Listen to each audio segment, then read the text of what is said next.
البت لما تقول لك اوريك الوش التاني مش هتضربك، لا هي هتمسح المكياج. خاينة وبايع على وكمان البك حاسة.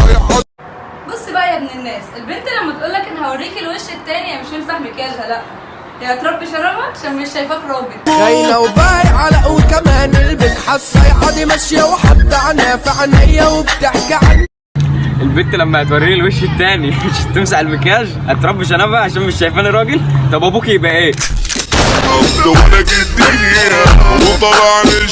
بنت قالت لولاد لما اوريك الوش التاني انا هربي شنبي عشان مش شايفاك راجل. الله، امال ابوك يبقى ايه؟ احب اقول لك حاجه واحده بس، بنت ب 100 راجل احسن من راجل لابس طرح، عشان لو راجل ما كانش قال لها كده. سوري اجمد عم الطريق صابني في عركه وجري واعمل وحش الشاشه.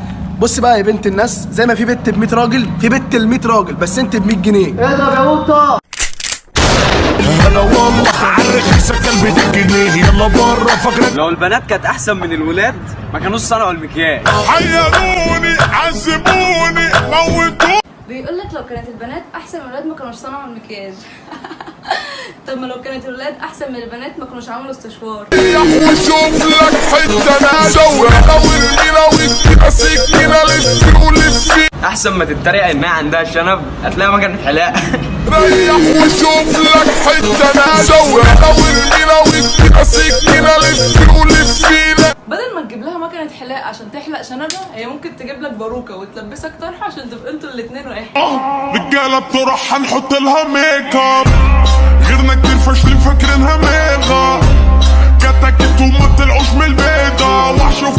بص يا صاحبي، مش من الرجوله انك تضرب بنت، الرجوله انك تمسح لها مكياجها وتتخانقوا راجل لراجل. انا والله هعرف كلب الجنيه يلا بره.